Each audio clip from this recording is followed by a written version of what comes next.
The WELLSTEAD Incident, written and read by Christopher Halton. Having spent 30 years as a police officer and dealing with situations that varied from serious crimes such as murder to ordinary domestic-related incidents, I was well versed in all that was deemed bad or good in human character. Indeed, such was the temper and tone of my life. I was perhaps entwined with the stress and excitement that came from that very existence, which I perceived to be the pure essence of life and death.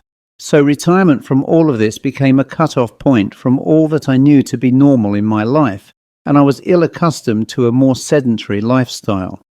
For some months I decided to follow the well-beaten path of my colleagues in retirement by becoming a private detective. I had hoped this would allow my well-trained legal and investigative faculties to be put to good use. Despite advertisements in the back pages of local newspapers and circulars, the requests for my services appeared more in the vein of following errant husbands or wives in domestic infidelity cases or chasing debtors for unpaid debts. In the main, these offered little chance for excitement or opportunity to perform a task that well suited my detective skills. I may be boastful to say that on 3 past occasions I received a Chief Constable's commendation and 2 commendations from judges at court for jobs well done. This dissatisfaction of not having any real and tangible purpose often left me lingering for the earlier life I enjoyed, and the thought of spending the remainder of my days performing these very humdrum tasks left me feeling somewhat disconsolate with my very being and future. However, that all was to change on November the 10th this year, when I received a telephone call request from a Lady Fitzwilliam, the wife of a businessman of note, to call at her home to deal, as she briefly said, with a most pressing and urgent matter that required the greatest discretion. Following her instructions, I was directed to contact her personally at her home, WELLSTEAD Hall, near the town of Sudbury in Suffolk. Arriving at 2:30 p.m. that day, on a very dull and overcast afternoon, the weather cast a deep gloom over the hall, having negotiated a mile-long drive to get there. The house appeared to be a very old timber-frame property of great antiquity. Part of it was constructed of a soft, mellow sandstone that appeared in part to be the remains of a former monastic building, to which the timbered structure had been added later. Standing a few yards on the east side of the house, I noted the ruins of what appeared to be a chapel of some note, which gave the whole site an eerie, if not sombre, presence. Indeed, if the house were observed on a more agreeable day, it would look truly magnificent, imbued with the history of years long lost in time. But here I digress. Leaving my car in the curved carriage drive in front of the building, I gathered my case and hat and made my way quickly to a large oaken front door, which from memory was painted black with a large brass lion's head door knocker. Lifting the heavy door ring, I tapped twice against the back plate, which resonated a loud and almost thunderous echo into the property. I heard the shuffling of feet and a man's voice shouting, "Be with you in a moment!" Within seconds the door creaked open, and standing in front of me was a grey-haired, apron-wearing gentleman. He was resplendent in a shirt, collar and tie, and introduced himself as her ladyship's valet. Judging by a rather grubby duster in his rubber-gloved hand, he appeared to be cleaning the inside of the property. Without further introduction, he ushered me into a large hall framed by oil paintings and 2 fine mahogany hall porter chairs. With a brief smile, he beckoned me to follow him into an open door from the hallway, into a large, heavily beamed drawing room. A slim, well-dressed middle-aged woman sat in a large, winged armchair by an open hearth-log fire. She stood to her feet, smiled, and said, "My name is June Fitzwilliam, and you must be the detective I asked to see Mr. Alshott. Oh, and there are no formalities here. Please call me June, and your first name is?" "Oh, I'm Derek, pleased to make your acquaintance," as I outstretched my hand and shook hers. Having been requested to sit in the opposite wing chair, Lady Fitzwilliam stared directly into the flames of a rather handsome stone fireplace, suitably fitted with a large fire-dog grate piled with burning logs. She seemed mesmerized by the flickering lights curling from the spitting split wood, and after this momentary distraction, she turned to me and said, "I'm so pleased you got here. I've been at my wits' end over this. Let me explain. After I had been offered and accepted the genteel comforts of afternoon tea with June and served by her valet, she told me the following story, which I will share here without the necessity of speech quotations. Some 20 years earlier, June and her husband, Sir Angus Fitzwilliam, bought the rambling and run-down hall from the estate of the former owner, a hereditary peer, Lord WELLSTEAD, who died without issue at the age of 92. The WELLSTEADs had owned the property since the dissolution of the Catholic Church in the 16th century. The house was originally the property of a Cluniac order of monks, who were forced off the estate in 1536. Much of the original buildings were demolished and sold for building materials. By the time the WELLSTEADs arrived, all that remained were the partial remains of the refectory and the adjacent ruined medieval chapel. The WELLSTEADs added the timber-framed extension. I interjected, "A fascinating history, but how is this relevant to my being here, June?" Looking at me rather curtly, she said, "Everything, Derek, if you allow me to continue." She drew a deep breath and continued, "Do you believe in ghosts, Derek? I completely understand if you don't, but I don't know how to describe the events over the last few days."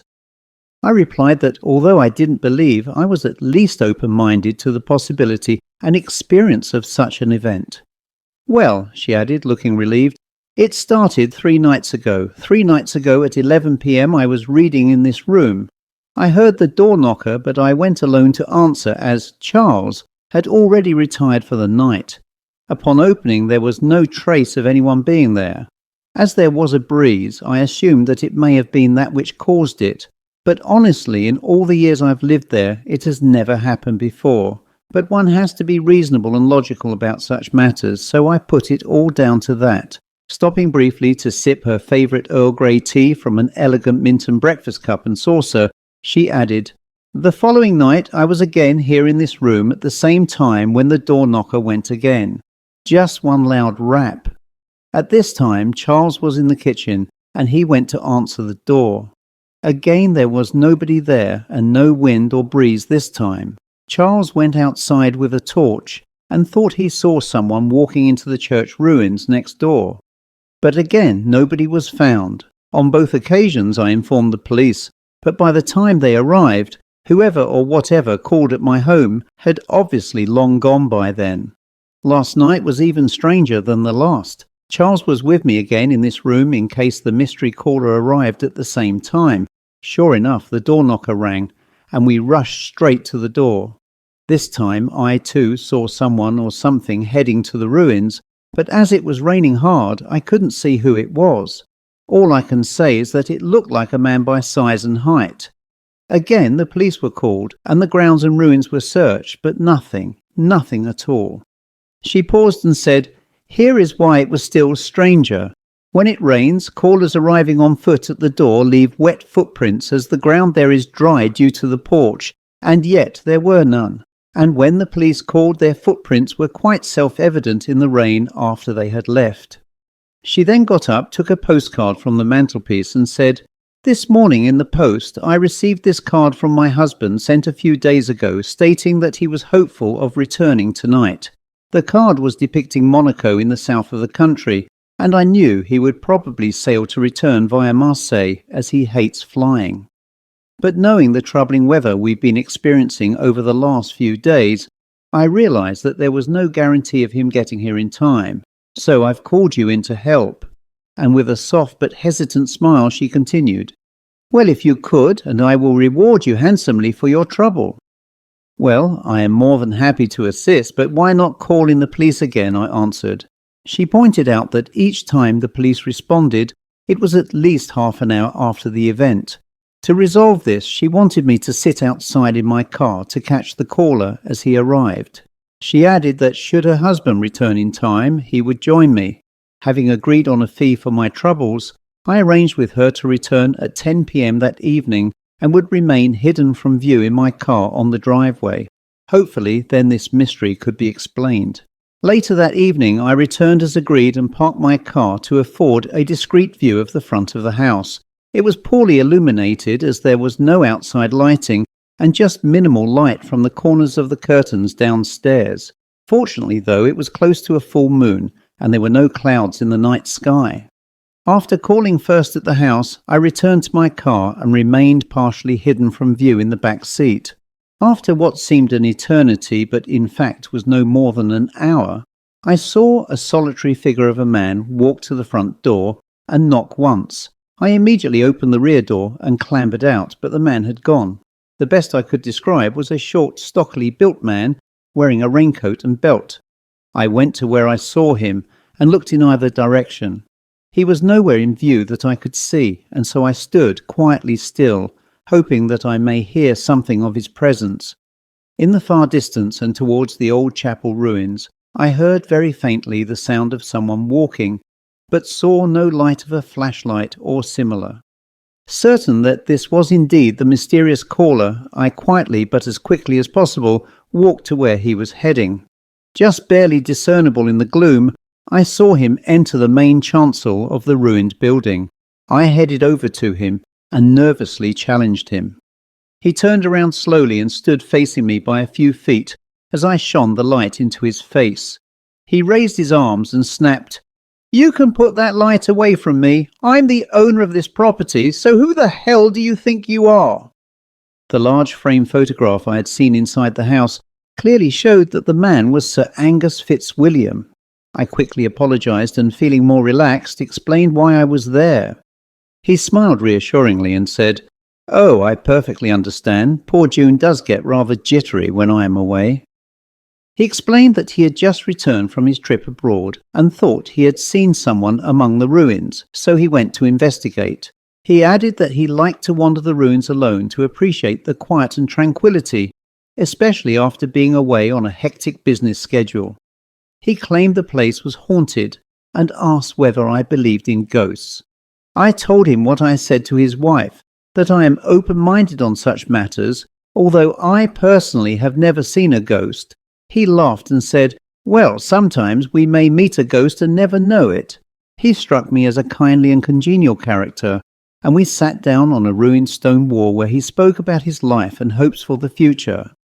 During our conversation, he offered me a cigarette from a silver cigarette case that his wife had bought him on their wedding anniversary. He told me how much comfort the case gave him when he was away from his beloved wife.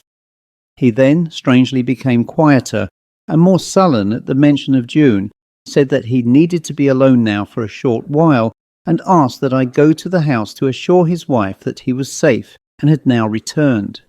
Shaking hands with him, I went to the house as requested and explained to June that her husband had returned home and would return shortly after visiting the old ruins.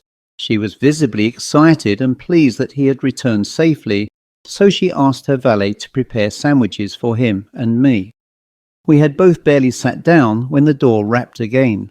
She laughed and said, "Oh, this time I know who that will be," and rushed to open the door. Instead of her husband, a rather glum-looking police officer stood at the doorway and asked if he could come inside. Thinking this had everything to do with her intruder, she beckoned him into the lounge and asked him to sit down. Still looking very serious and perhaps embarrassed, the police officer said, "I think I had better stand, Lady Fitzwilliam. I have been asked at this late hour to deliver a telegram to inform you that your husband died in France 4 nights ago from a heart attack following a heavy business meeting." Before he could finish, June frantically turned to me and said, "But you told me you have just spoken to him. What's going on here? Where is Angus?" I was momentarily in a state of shock upon hearing the news and mumbled briefly and incoherently before I could spit out the sentence that confirmed unequivocally that I had indeed just spoken to him inside the church ruins. I assured all parties present that this was the case and that he had said he would return shortly. At June's insistence, we left the house with the officer and went to the ruins where I had last seen him. And indeed, he was nowhere to be found. But resting on the wall where we had both earlier sat was a silver cigarette case, the very case from which Sir Angus had earlier offered me a cigarette. I picked this up, gave it to June, and was naturally visibly shocked to see it.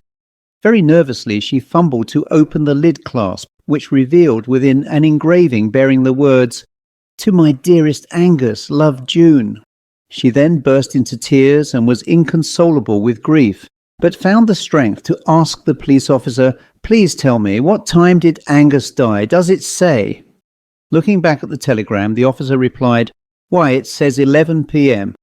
I realized that I had shared the late hour of the night alone in an old church ruin, with what I could sanely describe as a ghost and a ghost of a man who had desperately tried to return to his own home for 4 nights. And sadly, perhaps for June, she never saw him again, except at his funeral a few days later. He never called again at the house, although immediately after the funeral, I did share with her the conversation I had shared with him, and for that, at least, she was at peace again. Even to this day, I often question myself about all of the events that happened, yet I still find it difficult to believe a person could exist in spirit and still be able to return in solid form. That's why people call this the paranormal, and more importantly, the power of love. The end.